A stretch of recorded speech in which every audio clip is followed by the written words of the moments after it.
Good afternoon. As you know, this is part 2 of our first workshop, Arrested Development, Childhood Trauma. I'll just briefly go over what we went over last week. So the main points is childhood, the trauma you experienced when you were younger. It had negative thoughts and negative emotions, which led to the negative mindset and the character defects, right? So Arrested Development, can everybody tell me what that was? And can you guys remember what it was about? Your mental development is stuck at the certain age where the trauma happened. Yeah, exactly. And specifically emotional-wise, right? Emotionally, right? So we deal with life situations from a child's standpoint if we never get help for those traumas, right? And so the way that looks is that, so let's say, like my own example, my life crime, that day when the guy got in my face, he took me all the way back to my childhood when I was 7 years old, and when my dad used to get in my face, say negative things to me before he hit me. So the whole reason why I perceive that situation as dangerous is because my fight or flight was broken. Okay, it was hypervigilant, right? And so I overreacted that day. So that's what arrested development looks like. Specifically because your brain can't tell time. So what happens is you feel those same intense emotions as you did when you were 7, when you were 40. At the time I was 26 actually. And so I felt them just as intensely as I did when my dad used to abuse me. So this is what this is about. So we'll go over the mindset again. It's simply the belief system. Whatever negative beliefs you started to develop, like I have an example here is, if you hurt me, I'm gonna hurt you. Okay, I developed that mindset, right? Or I'll get you first before you get me, right? Which is very dangerous type of thinking. The main concept is behavior always follows belief. So when you develop this negative belief system, your behavior will follow suit.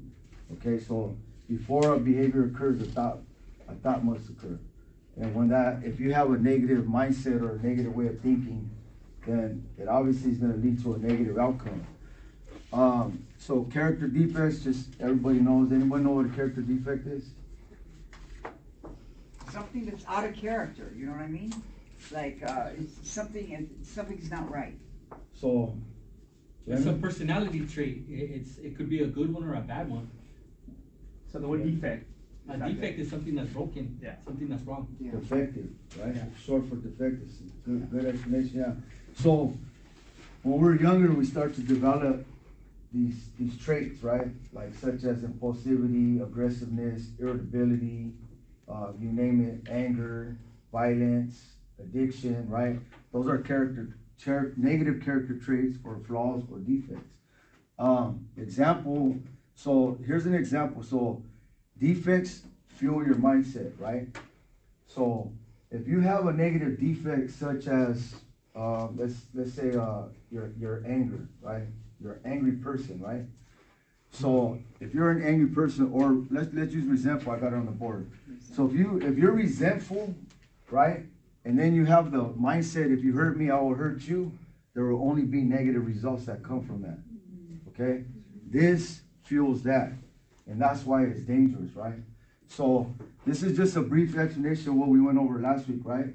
So I want to go around the room, and I asked everybody last week if they could just give us a brief explanation of how did you apply that to your own childhood? So give me 30 seconds of a real concise briefing again, because I think Ruth came in late. Just real quick. Okay, so Ruth, yeah, so we're talking about childhood trauma, right?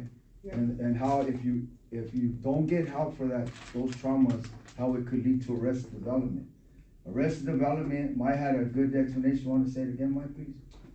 It's when the trauma happened to you when you were little, and even though when you grow up as an adult, you're mentally, your mindset is still stunned, like your developmental is still stunned at that age when you were little when the trauma happened. So just to add to that, like say you're abused at 7, and then say again that another event occurred at 11, right? So you could have multiple words. I want to introduce this right now before, I was going to shoot it later, but I think it's a good time. The problem with being studied at certain ages is your brain actually gets wired at these ages, right? Let's say 7, 11, and 13. We'll say those, say 3 major traumas occurred in your childhood, right? So each one of these will have its own wiring, okay? Each one of them. When triggered, when somebody triggers you, it will actually travel down that same wire. You can have multiple wires.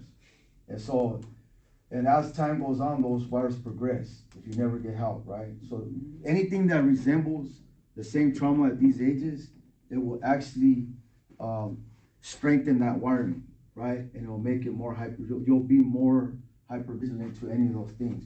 So that's why that's so dangerous, right? I'm gonna show you a little bit later after we start discussing how we could fix this, okay? So you could actually fix it through plasticity, rewiring your brain, okay?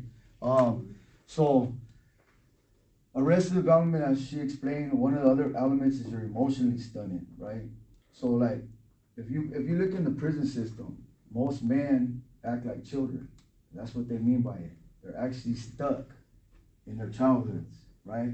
You got 40-some-year-old, 50-some-year-old men still acting like children because they don't know how to deal with their emotions, right? And so they resort to violence, they resort to alcohol, drugs, any negative coping skills that they develop, that's what they use in those moments. That's why the prison system is so messed up, is because you have a bunch of grown men who are emotionally stunted, you know?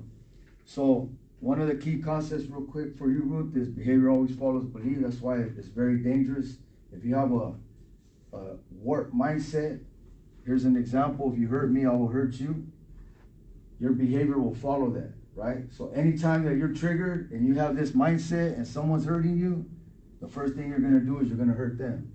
That's your coping skill. Character defects, they fuel the mindset. So character defect is like impulsivity, aggression, anger, violent. These defects fuel this negative type of thinking. And so if you're resentful and you have the mindset, if you hurt me, I'm gonna hurt you, only negative results are gonna occur, okay? So with that, can we please go around the room? Anybody wanna go first and just tell me what you came up with applying what we learned last week in your own lives in your childhood? It doesn't have, you don't have to be real specific, but just give me a brief explanation of how that applied to your life. Daisy? Okay, so after the first workshop last week, and it helps me a lot about my childhood. I thought a lot about what made me who I was a few years ago. I was shy, I was low self-esteem, and I didn't want to connect with people. I mean, it's hard to involve in a conversation. I don't know how to start, and then the workshop, it bring me back when I was a kid. I saw my sister and my mom, they often argue each other, and I saw my mom beat my sister, and I didn't know what to do. So, and that can be a reason, make me who I was today, was shy and don't want to speak up. And then when I grew up, when I went to high school, I still don't like to communicate with people a lot. Yeah, and I was shy, and I didn't, when I see something wrong, I didn't speak up right away. I just, okay, be silent first at the moment, and don't know what to do. And the workshop helped me to remind me who I was a few years ago, but today is better. Yeah. Can you give me an example? Like, so let's say when one of those situations occurred and it made you feel like your low self-esteem came up, what were you thinking in those moments? I think I felt something different, and I didn't know that is bad or good. Nobody told me, and I knew it is something negative. Nobody talked to when you meet the friends, when you meet your parents, they don't talk about, oh, I beat my daughter. They always talk about nice thing about the kids. And also, I often overheard my parents talk to another parents that, oh, that kid is very successful. They got the certificate on this competition. And when I heard it, it made me feel like, oh, I was a regular person. I didn't have anything to make my parents proud of me. And year by year, I didn't feel like I am important. I have a value in me. So, yeah, thank you for asking. That's a good example. It's a great example. So like, she's saying like, so, you know, she was comparing herself to the other, you say your parents were talking to someone else, and they're talking about their kid, right? And it made you feel a certain way. So I used to have that, right? So I'll give you an example from myself. So college, IVC College, we in Calipatria State Prison, they introduced it, right? It's an on-site AA program. And the very first course was US history, which has lots of dates, lots of names, wars, you name it. It's a lot of information to take in. And we were taking quizzes once a week on it, right? And so the very first week, when I started reading all this, and I'm like, I'm supposed to remember this whole chapter, like parts, we don't know which parts, right? So like I literally overwhelmed myself that first week, and I wanted to quit. And the reason I wanted to quit because I had low self-esteem, low self-value, and low self-worth. And all those three things came from the abuse that I suffered from my father, my parents' divorce, and the negative belief system that I developed as a result. So my belief was, I'm not smart enough. I'm stupid. I can't even understand this. There's no way I'm gonna get through it. If I would have left it to myself, I would have quit. But they taught us to use a support network. So I went to one of my friends, David Singerman, they called him Husky. I said, man, I think I'm gonna quit, bro. He's like, no, don't quit.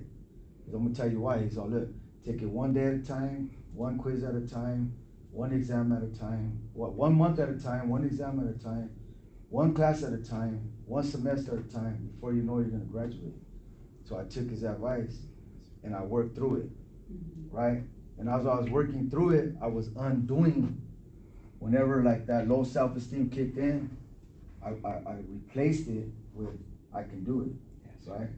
I replaced it. So you have to practice that. We'll get into that in a little bit. Anybody else have an example? Or just want to share a little bit, please? Yeah, after the first workshop, I went and I talked to my mom, because some trauma had happened to me right before, like my freshman year of high school. And then I ended up running away from home. So I always was pretty much independent, being a young teenager, going to school by myself and trying to figure out how to go through life without being like at home with a parent, right? And with my older sister. And you guys brought up two different words. You brought up value and support. At the time, I felt like things that I wasn't valued, that I wasn't, I had no value to me. So at the time, I allowed people to treat me certain ways that affected me negatively. And I never wanted to ask for help or support. I always wanted to do things on my own because that's the way I did it from the time that I had trauma, and I didn't want any outside help. But then as time went on, I've learned that it's okay to ask for help. It's okay to ask for support, and see that that's a kind of character defect in myself, is that I kind of close off at times and I don't allow myself to be put out there or trusting, because I've had trust broken when I was younger. So I can see how those things can arise in different ways. Like most people think independence is something really good, but in a way it's like me being over independent and not wanting help from anybody. It's because of the distrust and things that I've had. So it's part of just having to be able to be accepting of what's happened, and the resentment, talking to my mom about it, it's finally like come to a place where we can talk and not have that because my mom's like she's my support, she's my cheerleader now, and And I've always been hers. It's been one of those things where it's hard growing up, trying to go through life when you don't even know life yet, you know, so. Thank you. So I heard three character defects in there. I heard distrustful, right? Isolated, and resentment, right? Can you kind of said it, but how did you overcome these three things? What did you do? I heard you say it, but I want to see if you know what you were doing. Little by little, allowing people to help me. Mm. A little by little, being not so, knowing that it's okay to not have to do everything on my own. Cause that's what it really truly comes down to, is just thinking that I don't need the support, I could just do it. I've done it always, that's the way things go, and it's not so.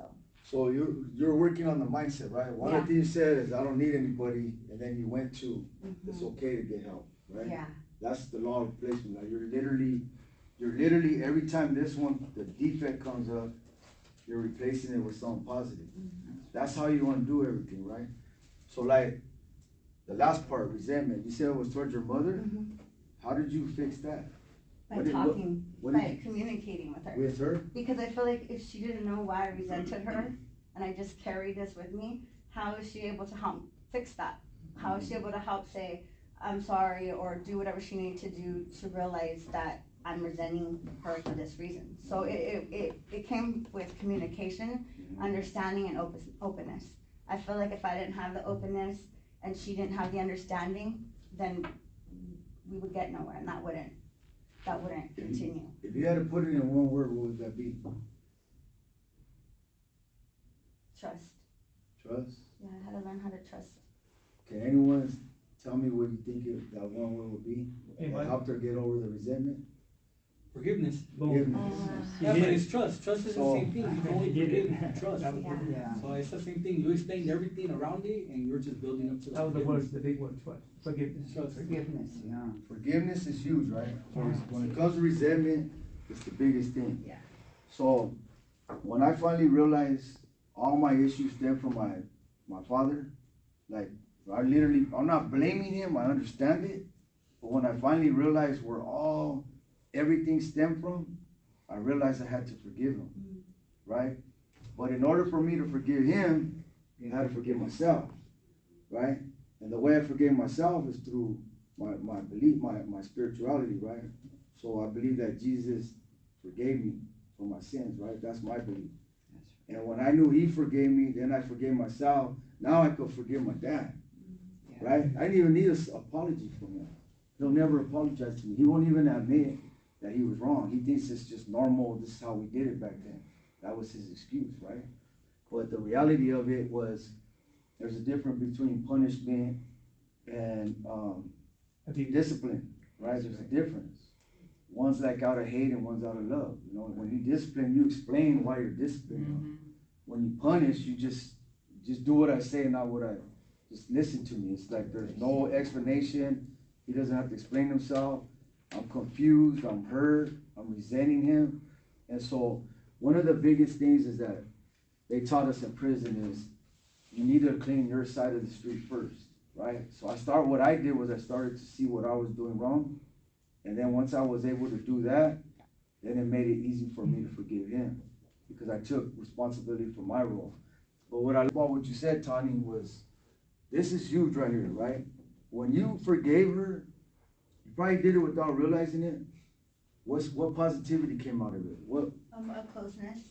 Now we have like a complete closeness and understanding of what has happened, and now we're in a part of where we move so much forward that we have such a better relationship, I would say. Did these two other defects did you start to overcome them as a result of this? Yes, somewhat, but I would say that it's taken time to let that guard. You know, it takes work, self-work. So positive talk, There you self-positive go. talk, Yeah. That's all what I was those thinking. different things, you know, so. So like, let's just say there's a moment where you're feeling distrustful of someone. How do you work through that? I start to have a conversation. I think having dialogue with people, it can allow you to open up a little bit more. You start to learn about each other. Yeah, I take it slow, but I'm more open to communicating with others and trying to build new relationships. Yeah. So like one of the things that I was very distrustful, right? So basically what we're talking about here is like the law of replacement, right? It falls within that. But there's another thing that they taught us inside, and it's called spiritual principles. Right? So spiritual principles are the opposites, right? So whenever, say, give me a defect, John. The character defects, Give me one. control issue, Okay. ego, egotistic, yeah. Let's just say egotistic. Yeah, What is the opposite of that? being humble. Humble. All right. So the way you work on your character defects is simple. You catch it in the moment. You say, "Oh man, my ego's kicking in at this right now," right? Once you capture it, now you try to practice the opposite in that moment, right? And the more you do that, the more that you will replace this defect with this one, all right? It works. It takes about 36 months to rewire your brain, all right? So if you practice it for that long, and it's not like a 24-hour thing, but if you just, every time it comes up, it will become you, all right? They call them spiritual principles. They're the exact opposites. So like say if you're impulsive, you become thoughtful. You stop, you think first, you act second, right? Impulse control. Impulsive, impulse control, right? What would be the opposite of anger? Peaceful. Peaceful. Anybody else? Mellow. Mellow. See, everybody has their own way of having an opposite, but just anytime you see one of these defects pop up, all you gotta do is practice the opposite in the moment and keep continuing to do it. And you could undo these things. It's the same with the mentality. So like say, if you're thinking right now, let's say I wanna resort to violence, I wanna hurt this person right now, what would you do? How can you stop that? You would For think me? the opposite. For me, well, I practice empathy. And so every time somebody piss me off, I say, you know what? They're probably going through a lot in life too, so I'm not gonna take it personal. But empathy is a hard part. That's a good one. Empathy is an excellent thing. That's a good tool. Yeah. One of the things That that mellows, that takes away the anger. one of the things inside, right? We had to go to we had to go to court, right? And one of the key things that they look for is empathy, right? Because we were hardened, right? We got cold-hearted, right? We had no empathy for nobody, and so that's why we continue to do the things we did, right? You say you have no empathy with the "if you hurt me, I'll hurt you" mentality. Imagine the violence that you're gonna create, that you're gonna perpetrate, right? So empathy's huge, right? So I like that one because they taught us to practice that, right? Because the truth of the matter is that you have bad days, and imagine everybody you offended resorted to violence on you. You wouldn't be here, you know what I mean? Hey, I have a question for you because you're familiar with empathy, and like John said, empathy. But we don't just say, "Oh, empathy." What's the process of empathy? So there will be clarification of what it looks like. How do you So, practice empathy? What does it look like for you? It means being kind, looking at people like people, you know, being appreciative, gratitude. Empathy is, for me, I don't just say, "Oh, this guy got me mad, and I'm empathy right now." No, hey, I understand where you're coming from. It's listening from the heart and being soft-spoken in your words, you know, so it's humility. So empathy is just a process of what you're doing to live by, you know, so for me, it's like, that's what I think, and I think that's, you know, it's good to explain it because when we're angry, we just don't go to, "Oh, automatic, this is something I'm gonna do." No, this is something I practice. Before it escalates, I'm gonna de-escalate the situation and be able to communicate with this person. It's good. Yep. So I'm gonna introduce something right now, right? So I'm gonna erase this stuff here. So when you start to work on your character defects, your mentality starts to change, right? The more you practice working on the defects, switching them with spiritual principles, that's a positive thing you're doing, right? And the more positivity you do, the more positive you become, right? So the mind starts to change, right?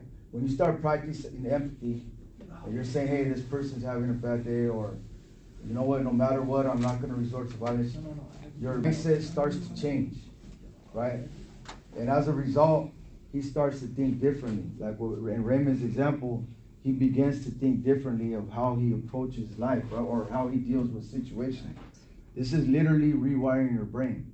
That's how you do it. You rewire your belief system into a positive. And we're like proof of that. Like the process people inside have to go through to get out lifers, they're like literal proof that you can actually change. It's crazy because the board wants at least 3 years clean from you. What a coincidence, 36 months to rewire your brain. Yeah. Ain't no coincidence, you know? So it's actually psychology, right? So when you forgive, right? So no, I'm gonna give you an example. So look, there's like a process that I came up with, right? At first, we are victims, right? Because of the trauma, right? We are victimized, right? Would you agree with trauma victimizes us? Yeah. Right? We end up in a thing called victim stance, which is another defect, and it's a bad one. This is real bad. It's like this one is the one where the whole world's against you, nothing's your fault. It's always everybody else's fault. You know what I'm saying? Give me an example of victim stance, John. Man. Victim stance. I can't come up with it right now, but let me see what I can think of mine. I think it's almost the same thing. If you hurt me, I'll hurt you, or me against the world. How about everybody's trying to hurt me? Yeah, that's what I'm saying. Everybody's trying to hurt me. Yeah, everything always happens to me. Yeah, okay, yeah, that's true too. Like you Good said, one. Mary said, for me mentality. Everything always goes wrong. Yeah. Everything. So I think like because of that mentality that everybody else is wrong and it's poor me, Yep. that when you do something wrong or you have a defect, You think don't like a recognize it. defective thinking, then you kinda justify that, what Yes. you did, Yeah, it's never your fault. yeah. It's always everybody else's fault. Everything that goes wrong, it's like, see, nothing goes my way, or, you know, Yeah. there's a lot of that. You see a lot of that inside prison. So you go from victim to victim stance, and then you become a victimizer. You start to victimize people, right? Because of this mentality. You know, it doesn't have to be violence. It could be the way you treat someone, the way you talk to someone. It could be, you know, you steal, you rob, whatever. There's many forms of it, right? This is what ends up happening if you don't get help, right? If you don't get help as a child, this is the part that I had to work on, because I used to think like I could never catch a break. I always said it's like, you know, I'm like Schlep Rock. You guys heard of Schlep Rock? So it's an old cartoon, right, where it's Fred Flintstone's, that kind of dates my age, but pretty much he was like a walking bad luck, right? Everything happened to him. And so that's how I felt about myself. I felt like I could never catch a break. Nobody loves me. Why should I care? All these type of things. And it was always your guys' fault, not mine, right? That was the result of it. So this is the first three things that end up happening, right? And I want to get to a point where we're victimless. And it's twofold, right? Victimless, for me, is two things. I am no longer a victim, and I'm no longer victimizing people, right? So when you start to do all this work and you start to replace your mindset and your character defects, your behavior follows suit, right? When your behavior follows suit, you enter this stage. You're no longer hurting people. You're no longer hurting yourself. Does it make sense? Yes. This is the point where you want to get to. And you can do it by doing this type of work. So right now, can someone share, say, a mild trauma that happened to you in your childhood? I can, as long as I can remember, my father was always violent. I remember as a little tiny kid yelling and screaming, and the bathroom door was always closed. He was beating up my mother. And that's what I remember my father is always, no explanation, you know, don't do as I do as I say. How old were you, Sherry? When I said I 5, 6. want to process yours right now. How old were you? 5 and 6. 5, we're gonna put 5, 6. That was how old she was. And it was your father abused your mother, Yeah. okay? Let's write that up here. Do you mind if we do this? No, Okay. I'm open. It's a learning experience too. I'm gonna give you know? guys an example of how you could process your own, on your own time. Father abused mom. This is what it was, right? Okay. So, out of the 5 major traumas, you remember what they were? I'm gonna write them back up here. It's rejection, Okay. molestation, incest, emotional abuse, and physical abuse, all right? Sharon, which of these were in this situation? Rejection, emotional and physical abuse. Okay, so she had 3 of them, all right? She had this one, and this one. Do you guys agree with that? Yeah. Right? So she had 3 out of the 5 that causes arrested development. 5 major traumas, okay? So we put those here, right? So just for lack of, I don't want to spell them out, but she has 3 of them, right? And physical, okay? So you want to label those there. And then who was the perpetrator? Your father, right? Then you put the name here. Was my father. All right. Can you tell me, give me one thought. What were you thinking at the time? One thought was, why me?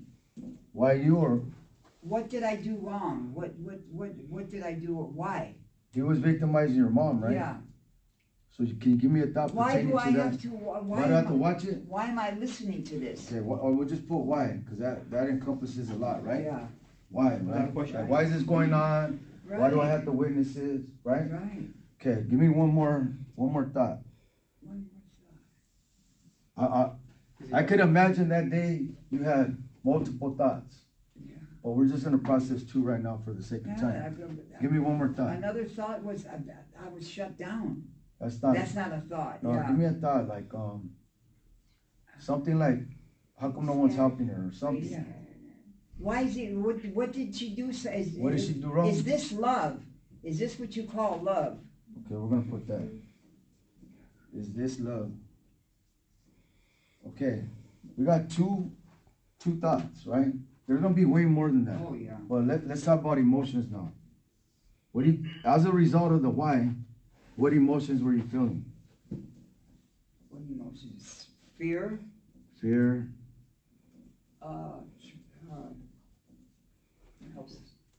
Helpless. Yes. helpless, Hopeless. hopeless, Sad. we'll leave it at that. But I bet you we could come up with a whole paragraph of feelings that you must have felt, right? So on this one, when your question is this really love? What were you feeling? Less than. Less than? Less than. Yeah. Give me an emotion though. How about confused? Confused. Confused? What would be how can you say less than as an emotion? That I wasn't that Insecure? hopeless. Yeah. Insecure? Insecure. Yeah. Because is this what family is? Is this what a little kid should go through? That sounds like confused. Yeah. Confused. Hurt? Yeah.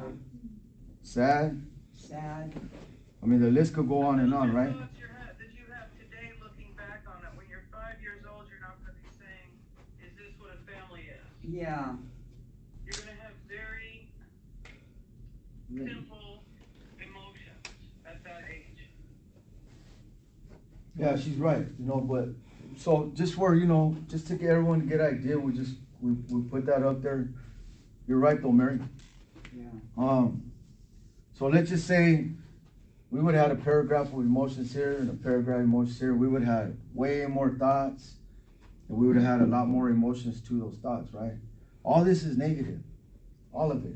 So remember, everything you ever see, hear, speak is recorded in your brain forever, right? Remember that, it's key, that's a key concept.